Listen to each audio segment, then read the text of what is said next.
Hey, world, how's it going? Check this out. My name's Yondell Johnson, aka Blackknight. I want to get into the story of how I gave myself that name later.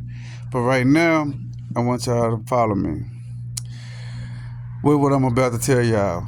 Of course, I am 41 years old. Of course, I am in great condition. Of course, I'm in great health. I'm in great spirits. And of course, I do feel like I'm blessed and I am honored. And of course, I am currently a protege for Celebrity Making of a Champion, home of the $1 million prize fighters.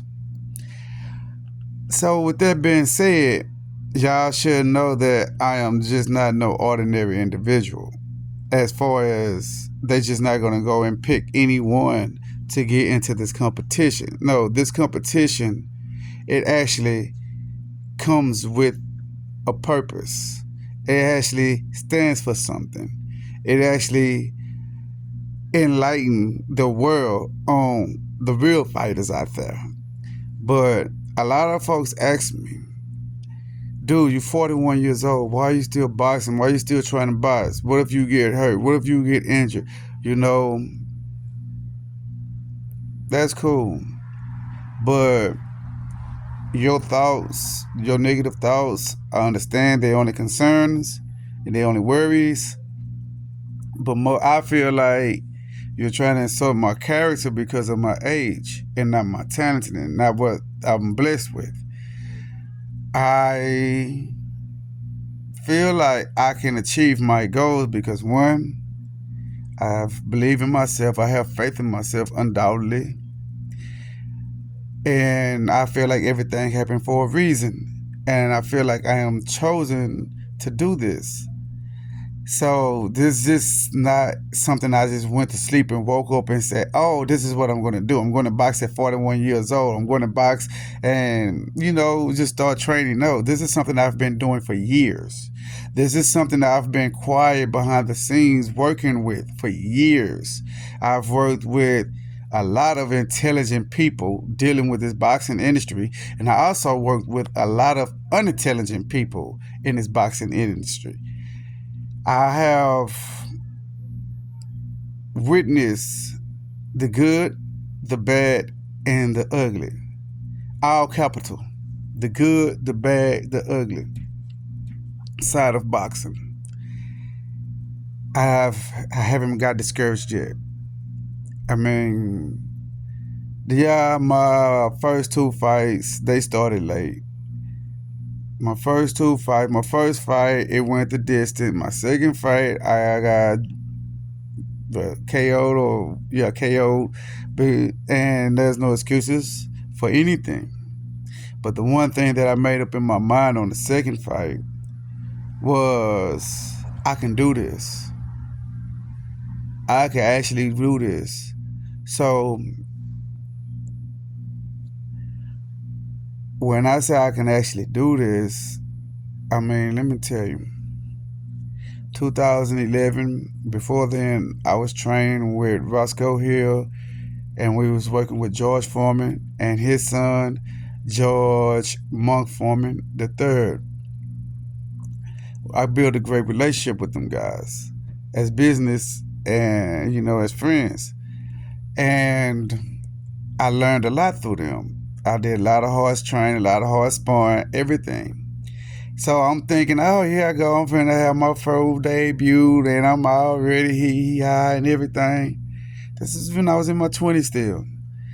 Four white guys approached me right when I was getting ready to get my biggest break. Four white guys approached me downtown Houston. They tried to kill me for being black. So I fought for my life like crazy that night. I fought like I never fought before. I fought so hard, uh, and I fought smart. And I also let my conscience guide me. My spirits guide me through this. But after that incident, I haven't stepped back into the ring until 2019. No, to 2000 and either year. I think it's 2019.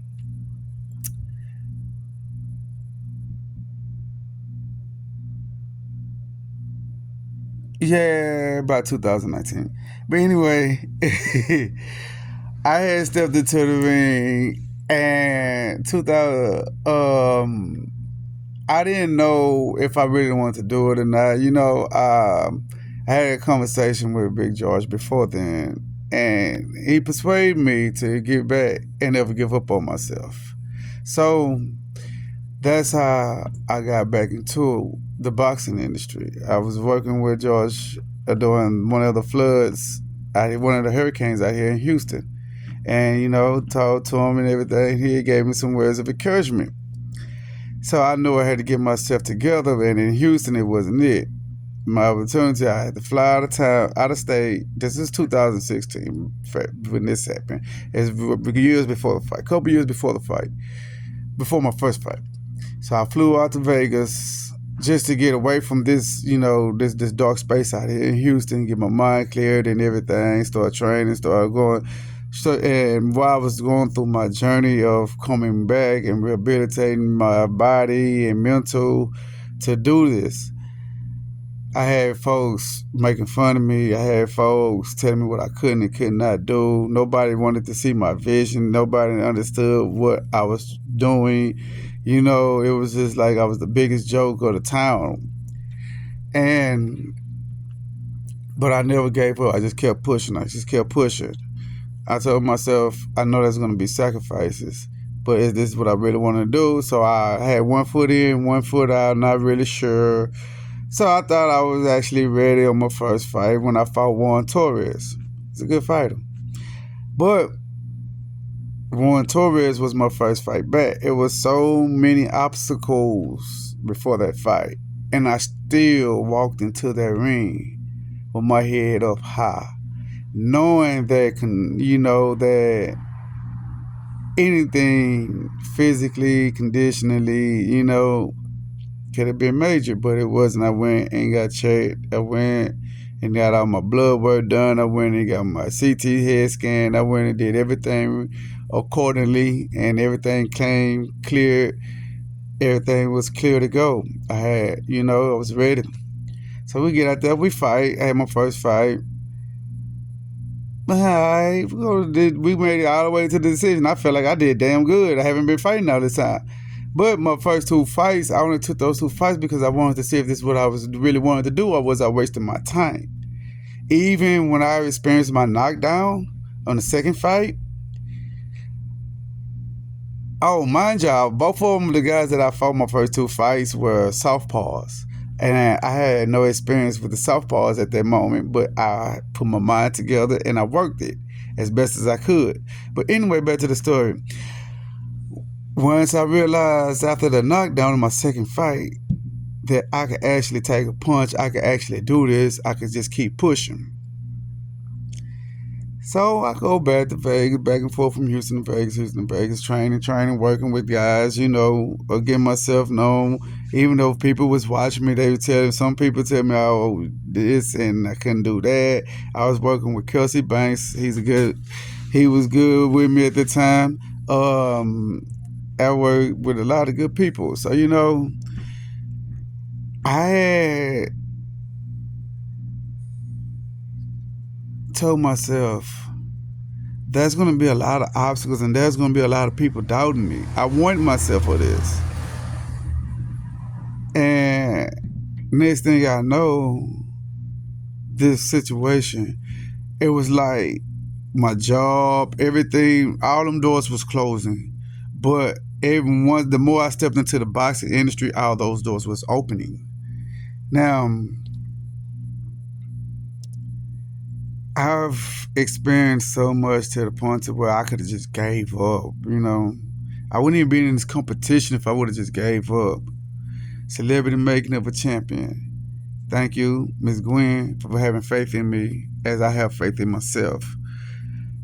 Now I just work hard, train hard, and I go through it all. The youngsters out here, I look at them in the heavyweight division. I study. I study a lot. That's another thing. I study, and I work. I study and I work. And I'm gonna be honest with you. I feel like these guys, they're not really giving it their all, and I can see that they're not giving it their all because they just get slouchy. And I feel like my competition out there, I'm not worried about any competition because I feel like they're too slouchy for me.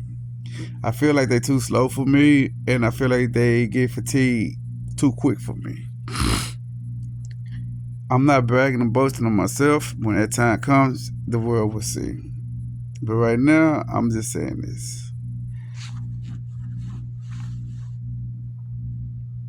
It's not easy, bro. Like, going through this is a hell of a challenge. This will break a lot of people. This will make a lot of people give up. This will make a lot of people like, I can't do this. When I was in Vegas going through everything I was going through at the same time, trying to push for this career to take off, there were guys that was coming from different states also trying to do it, and they gave up. They go through training, they gave up, and I feel like I don't want to be like that. I'm not gonna give up. Everybody they expected me to give up. They expected me to fail. I'm not giving in to that. At 41 years old, I keep pushing. I feel like oh snap, battery.